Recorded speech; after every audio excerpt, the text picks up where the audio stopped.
வணக்கம் வியூவர்ஸ். வணக்கம் viewers. Welcome back.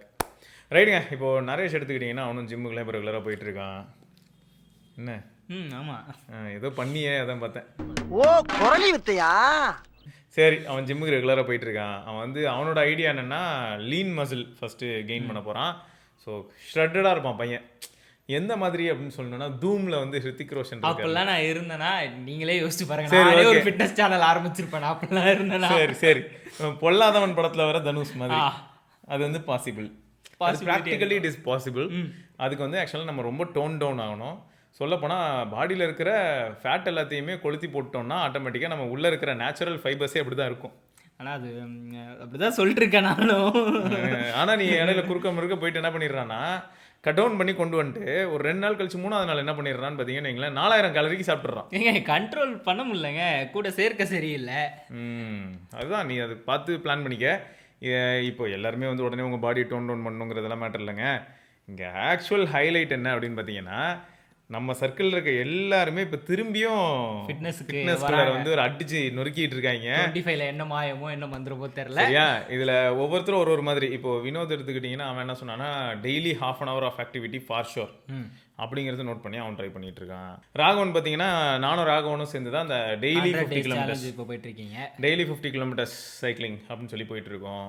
So இதை தாண்டி வந்து அப்பர் பாடி ஸ்ட்ரென்த்தை இன்க்ரீஸ் பண்ணுறதுக்கு நம்ம body weight work outs start பண்ணணும். ஃபஸ்ட்டு வந்து எல்லாத்தையுமே ஒரே நாளில், இந்த வந்த புதுசில் பார்த்துருப்பீங்க நீங்கள், தம்பி எங்கே பார்த்துருக்கீங்க, ஜிம்முக்கு வந்திருக்கீங்க. இல்லை அதான் அது வந்து இப்போ எனக்கு என்னென்னா இத்தனை வருஷம் அனுபவத்தில் எப்படின்னு ஃபஸ்ட்டு ஜிம்முக்கெல்லாம் போகும்போது எடுத்துகிட்டு இருக்கும் எல்லாத்தையும் யூஸ் பண்ணிடணும்டா, வேணா எல்லாத்தையுமே பண்ணுவோம் அப்படின்னு தோணும். ஸோ அதுக்கப்புறம் வந்து எப்படி இருக்கும்னு பார்த்தீங்கன்னா ஆர்வக்கோளாராக எல்லாத்துலேயும் கை வைக்கக்கூடாதுன்னு புரிய ஆரம்பிக்கும். அதை தாண்டி என்னென்னா இப்போது சைக்கிள் ஓட்டுறோம் அப்படின்னோடனே ரொம்ப நாள் கழிச்சு திரும்ப ஆக்டிவிட்டிக்குள்ளே போகிறோம் அப்படின்னும் போது பாடி பெயின் கண்டிப்பாக ரொம்ப அதிகமாக இருக்கும்.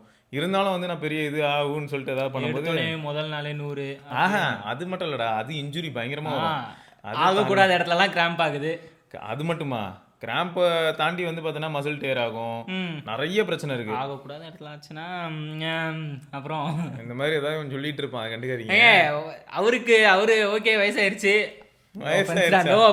எல்லாம் பார்த்துட்டாரு. நீங்கெல்லாம் நம்மளாம் அப்படியா என்ன பேச்சு பேசுறாம வயசு இருக்குல்ல.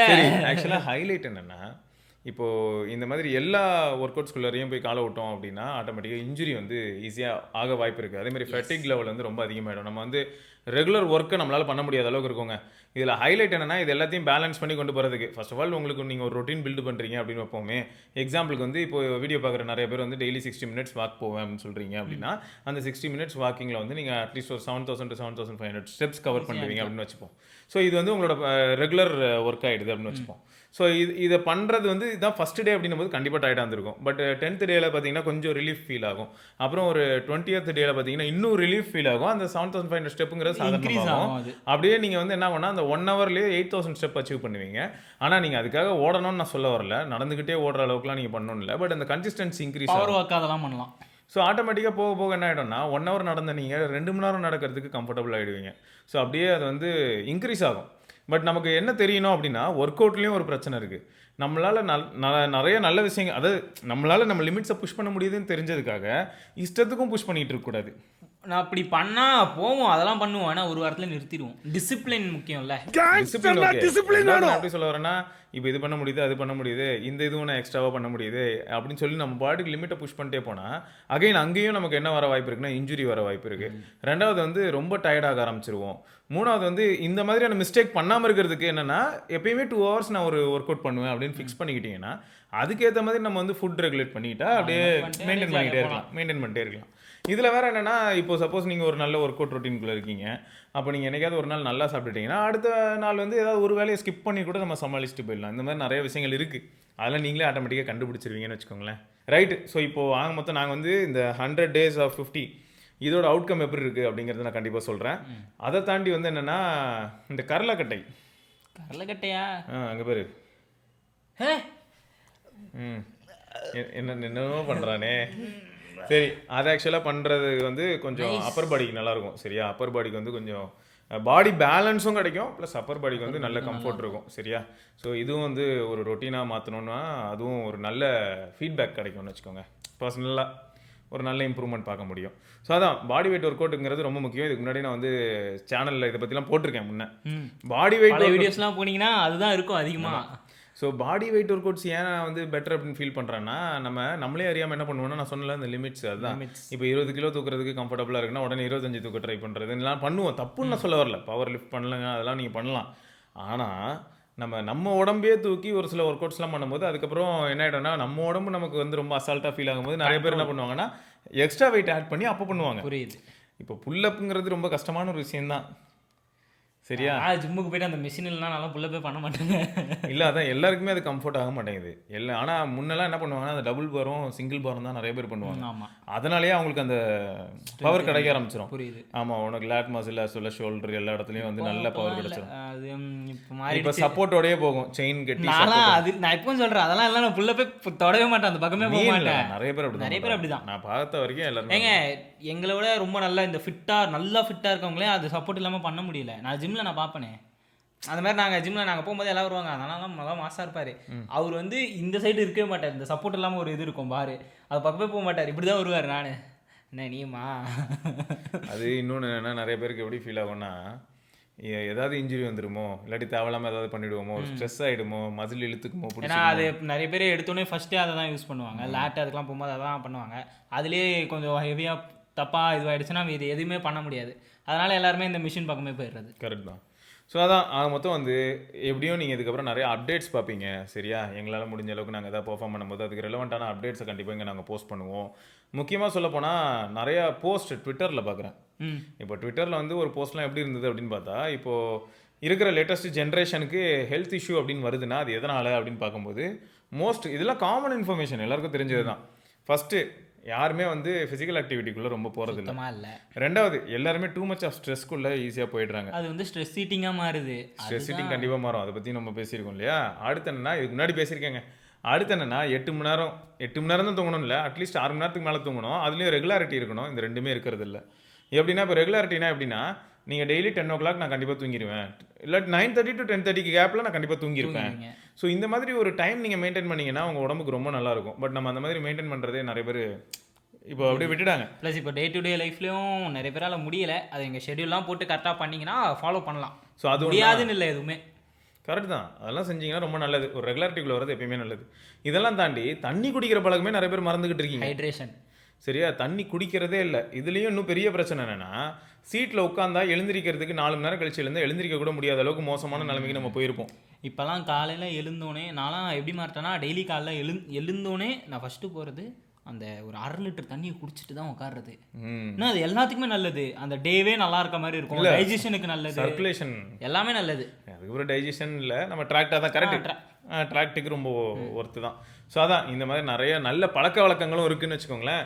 நிறைய டாக்டர்ஸ் இதை பற்றிலாம் கண்டிப்பாக பேசுவாங்க. டாக்டர் பால் அவர் வந்து ஃபேமஸ் இந்த இடத்துல. ஏன்னா அவர் வந்து கட் ஹெல்த் பற்றி தான் பேசுறாரு. ஆமாம், கட்மேன் அதை பற்றி தான் பேசிகிட்டு இருப்பாரு. அதே சமயம் அருண்குமார்னு ஒரு டாக்டர் இருக்காங்க. நிறைய பேர் இருக்காங்க, கொஞ்சம் நஞ்ச பேர்லாம் இல்லை, ஏகப்பட்ட பேர் இருக்காங்க. நிறைய நல்ல இன்ஃபர்மேஷன் ஷேர் பண்ணுறாங்க. அதெல்லாம் பார்த்தீங்கன்னா உங்களுக்கு நல்ல ஐடியா கிடைக்கும். அதை வச்சு நீங்களும் ஃபாலோ பண்ணுங்கள். இப்போ நம்ம ஃபஸ்ட் என்ன பண்ணலான்னா, நான் வந்து Jan 1 தொடர்ந்து டெய்லி 50 போயிட்டுருக்கேன். நம்மளால் வந்து இப்போதைக்கு ஜிம் போயிட்டுருக்கான். டெட்லைன் சொல்லு. டெட்லைன்னா என்னைக்கு வந்து உன்னோட ரிசல்ட் வரும்னு. நீங்கள் என்னைக்கு?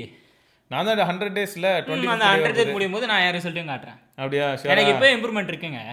ஃபர்ஸ்ட் நான் இருந்ததை விட நான் இப்போயே கொஞ்சம் பெட்டராக இருக்கேன்.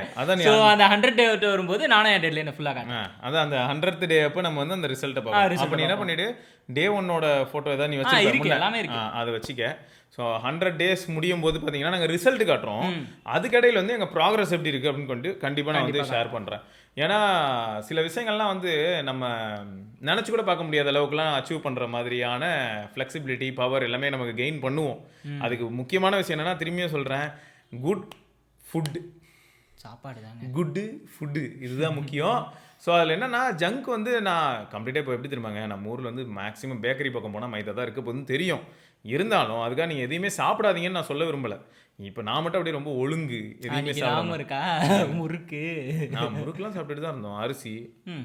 முறுக்கு அரிசி பரவாயில்ல. இதுவே வந்து பப்ஸு சாப்பிடுவேன். இது இது இது ஒரு ஹைலைட் நான் பார்த்துருக்கேன். இந்த மாதிரியான விஷயங்கள்லாம் நிறைய இடத்துல பார்த்துருக்கேன். நான்லாம் எப்பயுமே ஏதாவது ஒரு ஸ்நாக்ஸ் வாங்கினேன்னா அது வந்து நான் மாதம் ஒரு தடவை தான் வாங்குவேன் அப்படின்னு சொல்லிட்டு, இன்னைக்கு போகிறது ஜாம் பன் சாப்பிட்றது, நாளைக்கு போகிறது க்ரீம் பன் சாப்பிட்றது, அடுத்த நாள் போனால் இது அதான்டா இப்போ எல்லா இடத்துலையும் கிடைக்குதே. என்னது ஐயோ பர்கர் மாதிரியானது எல்லா பேக்கரிலையும் கிடைக்குது. புர்கர். ஆமாம் புர்கர் கிடைக்குதா? அப்போ புர்கர் அதுக்கு அடுத்த நாள் போனால் நான் இப்போ இது நான் திரும்ப சாப்பிட மாட்டேன். அதனால நான் வெஜ் பாப்ஸ், அடுத்த நாள் பன்னீர். ஸோ இந்த மாதிரி ஏதாவது ஒன்று ஏதாவது போயிட்டே இருக்கு. மைதா ஐட்டம்ஸ்குள்ளே தான் போவோம். அதான் ஹைலைட்டு. ஃபைபர்ன்றது யார் லைஃப்ல அது இருக்கா ஃபைபர்? அப்படி தான் இருக்கும். ஸோ அதனால் வந்து மேக்ஸிமம் ஃபைபர்னா எல்லாரும் என்ன டக்குன்னு சொல்லுவாங்கன்னு கேட்டிங்கன்னா சப்பாத்தி கூட கிடையாது, அது குப்பையில் போடு. இப்போ வந்து நிஜமாவே ஃபைபர்னா எல்லாரும் என்ன தெரியுமா? சப்பாத்தி தான் டைட்டு, வாழ்க்கையே எனக்கு சப்பாத்தி தான். கரெக்டுப்பா. ஆனால் ஃபைபர்னாலே எல்லாரும் என்ன சொல்லுவாங்கன்னா ஃப்ரூட்ஸ் வெஜிடபிள்ஸ் தான் ஃபர்ஸ்ட் பிளேஸ். உண்மைதான். ஃபர்ஸ்ட் இந்த 2 பேரும் தான். சரியா? இவங்களை அடிச்சுக்க ஆளே கிடையாது. அதுவும் வேர்க்கடலை எல்லாம் தொலியோட சாப்பிட்ற பழக்கம் எவ்வளோ பேருக்கு இருக்கு. இதுல வேற வறுத்த வேர்க்கடலை நல்லா தடவி அந்த தொலியெல்லாம் உரிச்சிட்டு வேற சாப்பிட்றாங்க. ஆனா வேர்க்கடலைக்கு செம்ம பெனிஃபிட்ஸுங்க, அல்டி பெனிஃபிட். ப்ரோட்டீன் வைஸ் பார்த்தாலும் அதுக்கு பெனிஃபிட் நிறைய இருக்கு, நல்ல அட்வான்டேஜ். அதுவும் இந்த வெயிட் கெயின் பண்றவங்களுக்குலாம். ஸோ அதனால் நம்ம அதான் பார்ப்போம். இந்த ப்ராக்ரஸ் பற்றி நம்ம கண்டிப்பாக பேசுவோம். இது வரைக்கும் 25 டேஸும் மாசாக போயிட்டு இருக்கு. அதுக்கான இம்ப்ரூவ்மெண்ட் எனக்கு நல்லாவே தெரியும். அது என்ன மாதிரியான இம்ப்ரூவ்மெண்ட்னு கேட்டிங்கன்னா என்டியூரன்ஸ், அசால்ட் பண்ணுற மாதிரி இருக்கும். கார்டியோக்கு ஆமாம் மொரட்டத்தனமாக இருக்கும் போக போக. அதுவும் இப்போ அதை முடிச்சுட்டு அடுத்து நான் என்ன பண்ணுவேன்னு பார்த்தீங்கன்னா, முன்னெல்லாம் என் டைமிங்கே பயங்கரமாக இருக்கும். 2020 அந்த டைம்லலாம், 2021 டைம்லலாம் இஷ்டத்துக்கு பழைய ஸ்டார் வார் ரெக்கார்ட் எடுத்து பாருங்க. ரொம்ப கொடூரமாக இருக்கும். அப்போ வந்து நிறைய பேர் அட்வைஸ்லாம் பண்ணாங்க. ஏன்னா கன்சிஸ்டன்சி இருக்காதுன்னு சொல்லியிருந்தாங்கன்னா நான் உஷாராயிருப்பேன். இதெல்லாம் பண்ண முடியாது வேணாம் அப்படின்னு சொல்லுவாங்களா, அதுக்காகவே பண்ணுவேன். அப்புறம் தான் மெயின். அதை சொல்லலையே யாரும், அதை விவரமாக சொல்லணும். இப்போ நான் வந்து ஃபர்ஸ்ட் ஜிம்முக்கு போகும்போது இஷ்டத்துக்கு பண்ணிட்டு இருந்தேன். நான் போனோடனே எனக்கு இந்த இதெல்லாம் தெரியாது. இதில் வந்து இந்த ஜிம்லேயே நிறைய இருக்கும், புஷ் புல்லு, அப்பர் பாடி, லோவர் பாடி, இதெல்லாம் இது பண்ணுற மாதிரி ஸ்பிளிட் இருக்கும். நான் வந்து எடுத்தோடனே இந்த ஸ்பிளிட்லாம் பார்க்கல. இந்த ப்ரோஸ்ன்னு ஒரு ப்ரோ ஸ்பிளிட்னு ஒன்று இருக்கும். அதாவது நீங்கள் இப்போ யார் ஜிம்முக்கு போனாலும் உங்கள் ஜிம் மாஸ்டர் கொடுக்குறது தான் ப்ரோ ஸ்பிளிட். அது எப்படி இருக்கும்னா டெய்லி ஒரு ஒர்க் அவுட்டு, ரிப்பீட்லாம் ஆகாது. அதாவது நம்ம மசில் படி 48 ஹார்ஸ்க்கு நம்ம வந்து வேற ஒரே ஒர்க் அவுட்டை வந்து 48 ஹார்ஸ் கழிச்சு பண்ணால் நமக்கு அந்த மசில் இன்னும் நல்லா இம்ப்ரூவ் ஆகும். ஓகேங்களா? அதெல்லாம் இல்லாமல் ப்ரோ ஸ்பிளிட்டே நான் பண்ணிட்டு இருந்தேன். அது போயிட்டு ஒரு 1.5 மாதம் 2 மாதம் போது எதுவுமே மாறல. நான் அப்போ டயட்டு ஃபுட்டுலாம் கிடையாது, இஷ்டத்துக்கு சாப்பிடுவேன். ஆனால் எனக்கு எதுவுமே இம்ப்ரூவ்மெண்ட்டே தெரில. சரி அப்புறம் தான் போகணும் இந்த யூடியூப் இதெல்லாம் போட்டு கொஞ்சம் டேட்டா எடுத்து பார்த்தா தான் இதெல்லாம் புரிஞ்சுது. அதெல்லாம் வச்சுட்டு ஃபஸ்ட்டு புஷ்புல் ட்ரை பண்ணேன். ஆனால் எனக்கு புஷ்புல் எப்படி இருந்ததுன்னா, நான் வந்து 3 டேஸ் பண்ணிட்டு 2 டேஸ் பிரேக் எடுத்துட்டு திருப்பி வீக்கெண்ட் பண்ணுற மாதிரி இருக்கும். வீக்கெண்டில் கார்டியோ பண்ணுற மாதிரி இருக்கும். எனக்கு அது வந்து ஃபஸ்ட்டு அதை வந்து எத்தனை நாள் பண்ணுறது, ஒரு 2 வீக்ஸ் தான் அதை பண்ணிருந்தேன். 2 வீக்ஸ் பண்ணோடனே எனக்கு வந்து அது பத்தலை. இன்னும் நிறைய பண்ணலாம்னு தோணுச்சு. அதுக்கப்புறம் நானே என்ன பண்ணேன்னா, இந்த இன்ஸ்டாகிராம் இதெல்லாம் கொஞ்சம் புரட்டி என் பழைய ஜிம் ப்ரோஸ்லாம் இருக்கானுங்க, அவனுக்குலாம் நல்லா மாசாக இருப்பானுங்க. அவனுங்களோட பழைய ஒர்க் அவுட் பிளான்லாம் இருக்கும்ல, அதெல்லாம் வாங்கிட்டு இப்போ ஒரு ஸ்டேபிளாக ஒரு ஒர்க் அவுட் பிளானில் போயிட்டுருக்கேன். எனக்கு எப்படி சொல்கிறது, அதை போய் எனக்கு ஒரு 2 to 3 வீக்ஸில் இம்ப்ரூவ்மெண்ட் தெரிஞ்சுது. எனக்கு 1.5 மாதம் 2 மாதம் போயிட்டு அதெல்லாம் பண்ணி எனக்கு இம்ப்ரூவ்மெண்ட் தெரியாது. 2 to 3 வீக்ஸில் எனக்கு இம்ப்ரூவ்மெண்ட் தெரியுது. ஸோ இதில் என்ன இருக்குன்னா, நம்ம பாடிக்கு என்ன, நம்ம மோட்டிவ் என்ன, அதெல்லாம் எடுத்து அதெல்லாம் கரெக்டாக பண்ணால் சூப்பர். ஸோ அதாங்க ஃபேக்ட்டு. ஸோ அந்த டைமில் வந்து நான் இஷ்டத்துக்கு என்னென்னமோ பண்ணிகிட்டு இருந்தேன். அதெல்லாம் இன்றைக்கி இமேஜின் கூட பண்ணி பார்க்க முடியல என்னாலே இப்போ அது பண்ண முடியாது. அந்தளவுக்கு high level of endurance, high level of ஸ்டாமினாவோட இருந்த டைம் அது. இந்த மனுஷெல்லாம் இந்த சட்டை ஸ்லீவ்ஸ் தெரியுமா, ஸ்லீவ்ஸில் தான் அதான் சுற்றிட்டு இருந்தாரே ஒரு காலத்தில். டேய் நான் எப்படா அப்படி இல்லை இந்த ஃபோட்டோ நாம இருக்குல்ல, அது வந்து வீட்டில் தான். இது இப்படிலாம் இருக்காதுங்க, இது இப்படி தூக்கி இப்படி தான் இருக்கும். அது வீட்டிலங்க. இங்கே பாருங்க, இப்போ வந்து ஃபேட் சேர்ந்துருச்சுங்க. சரி இந்த கையில் இருக்கும் அப்படின்னா ஃபேட்டாக இருக்குது. ஃபேட்டெல்லாம் பண்ணுச்சு. அவனுக்கு ஜாலி, மசில் தெரியுது தனியாக, அவனுக்கு ஃபேட் கம்மியாக இருக்குது. எனக்குலாம் பார்த்தீங்கன்னா ஃபேட்டு டன்னு கணக்கில் வச்சுருக்கேன். யங் காய். அப்போல்லாம் இல்லைங்க, என்னோட நிறைய ஒரு இது பண்ணுறவங்க அதெல்லாம் இருக்காங்க. நான் இப்போ தான் ஆரம்பிச்சிருக்கேன். நான் எப்படி சொல்கிறது, நான் எப்பவும் கன்சிஸ்டண்ட்டாலாம் இல்லை, நான் கஷ்டப்பட்டு போகிறேன். இல்லை ரெகுலராக இருக்கணும்டா, அவ்வளோதான். நம்மளோட மைண்ட் வந்து எப்படின்னா நம்ம ரெகுலராக இருக்கணும், அவ்வளோதாங்க. சரியா? ரைட்டே. சரி ஓகே, நாங்கள் எப்படியும் அப்டேட்ஸ் ஒவ்வொருத்தராக அவங்கவுங்க தரப்புலேருந்து ஒரு சில விஷயங்கள் அண்ட் அவங்களோட டயட் என்ன, இந்த மாதிரியான விஷயங்கள் எல்லாமே ஷேர் பண்ணுவாங்க. டயட்னா ரொம்ப பயங்கரமாலாம் இருக்காது. இட்லி, தோசை, முட்டை தோசை, ஜங்க் வந்து ரேராக இருக்குங்க, இருக்கவே இருக்காதுலாம் நான் சொல்ல மாட்டேன். ஏன்னா கண்டிப்பாக என்ன ஆயிடுதுன்னா, எல்லாரையுமே மீட் பண்ணுறோமா, அது சில சமயங்கள் என்ன ஆயிடுதுன்னா, ரொம்ப ஓவர் ஸ்ட்ரிக்டாக பேசினாலும் மதிக்க மாட்டாங்க. நீ அவ்வளோ இதுவாக கேட்டுறாங்க. அதனால சரி ஸ்ட்ரிக்டாக இருக்கணும்லாம் அவசியம் இல்லை. அது எல்லாரும் சொல்லுவாங்க அவ்வளோ ஸ்ட்ரிக்டாக இருக்கணும், ஆக்சுவலாக கிடையாது. கண்ட்ரோல் தான். நான் வந்து வீக்லி ஒரு நாள் கண்டிப்பாக ஜங்க் சாப்பிட்ருவேன். என்னானாலும் அந்த ஒரு நாள் எனக்கு. ம். அதுக்கு அடுத்த நாள் நான் எப்படி இருக்கேன்? இல்ல அதுக்காக நீங்க எல்லாரும் சாப்பிடணும்னு சொல்ல வரல. அப்படிலாம் இல்ல. உங்களால முடிஞ்சா நீங்க கண்ட்ரோலா இருங்க. நாங்க என்னால நடிக்க முடியல. தெரியலங்க. நாளை பின்ன எங்கேயாவது நீங்க பேக்கரியில பாத்தீங்கன்னா காரி துப்பிட மாட்டீங்க. நானே சாப்பிட்டுட்டு இருப்பேன். இல்ல யோ என்ன பேச்சு பேசுன நீ இவ்வளவு பேசுறேன். என் ஃப்ரெண்ட்ஸ்லாம் இன்ஸ்டாகிராம் ஸ்டோரி பார்த்தா காரி மூஞ்சில துப்புவானுங்க என்ன. சரி விடு. ம். அதான் அப்பப்போ தொடச்சிக்கிறேன்னு தெரியும். ஓகேங்க. இப்போ குறுக்கால ஒருத்தன் பறந்துகிட்டு இருக்கான் பாருங்க. டார்ச்சர் பண்றாங்க எங்களை. அந்த எலிய சுந்தரா டிராவல்ஸ்ல பாக்குற மாதிரி பார்க்க வேண்டியதா இருக்கு. நான் வந்ததுலேருந்து ஒரு 4 கொசு சாப்பிடுச்சாங்க என் கையால. கொலவரிங்க. ரைட்டு, தொடர்ந்து நம்ம இன்னொரு பதிவில் சந்திப்போம். அது வரைக்கும் சிவபரணி, நரேஷ் பத்மநாபன். பார்க்கலாம். பாய். நல்ல பர்சனாலிட்டியா இருக்கணும். அது எங்க இருக்கு நெக்ஸ்ட்